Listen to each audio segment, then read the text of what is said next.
લક્ષ્ય ન્યૂઝ, એક નજર, એક લક્ષ્ય. ધારી તાલુકાના ત્રંબકપુર ગામ પાસે દીપડાના હુમલામાં મૃત્યુ પામેલ બાળકીના પરિવારને વન વિભાગ દ્વારા 10 લાખનો ચેક અર્પણ કરાયો છે. થોડા દિવસો પહેલા ધારી તાલુકાના પૂર્વ પાસે આવેલ દીપડા દ્વારા બાળકી ઉપર હુમલો કરવામાં આવ્યો હતો. જે હુમલામાં બાળકીનું મૃત્યુ થયું હતું. રાજ્ય સરકારની ગાઈડલાઈન મુજબ વન વિભાગે તાત્કાલિક અસરથી મૃતકના પરિવારને 10 લાખનો ચેક આપ્યો છે. ચેક અર્પણ પ્રસંગે એસીએફ દીપક ચૌધરી, દલખાણીયા રેન્જના આરએફઓ વણિક ફોરેસ્ટર સાવલિયા તેમજ વાઇલ્ડ લાઇફ વોર્ડન મહાવીર બાપુએ ખાસ હાજરી આપી હતી. રિપોર્ટર ટીનુભાઈ લલિયા. અમરેલી જિલ્લા વાઇલ્ડ લાઇફ વોર્ડન મહાવીર ભગત તરીકે આજે ચેક અર્પણ વિધિ છે. જ્યારે ગુજરાત ગવર્મેન્ટની અને આપણા ધારાસભ્ય જયભાઈની સહાનુભૂતિ તાત્કાલિક જે વળતર છે એ આજે માનવ હાદસા બની ગયો અને એમનો ચેક એમને 10 લાખ રૂપિયાનો અર્પણ કર્યો.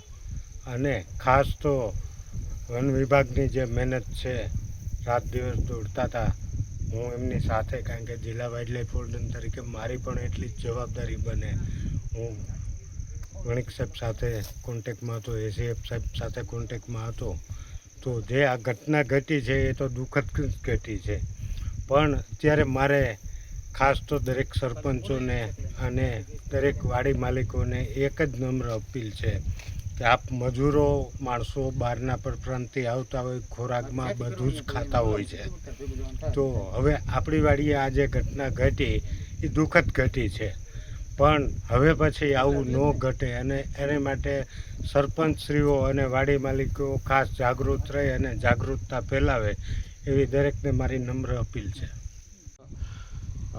ત્રંબકપુર ગામે દીપડા દ્વારા અહીંયા અર્જુનભાઈ જે છે વાડી મતલબ કે પરપ્રાંતીય મુજબ એમની બાળકીને મૃત્યુ થયેલું હતું અને એમના જે રાજ્ય સરકાર તરફથી અથવા વન વિભાગ તરફથી જે 10 લાખનો ચેક આપવાનું વળતર પેટે થાય છે એ તાત્કાલિક સહાય ચૂકવવામાં આવી છે. અને આજરોજ અહીંયા સરપંચશ્રી મહાવીર બાપુ તથા રેન્જ ફોરેસ્ટ ઓફિસર તથા તમામ આગેવાનની રૂબરૂ આ ચેક અર્પણ કરાયો છે. ત્રંબકપુર ગામ સરપંચ બોલું છું.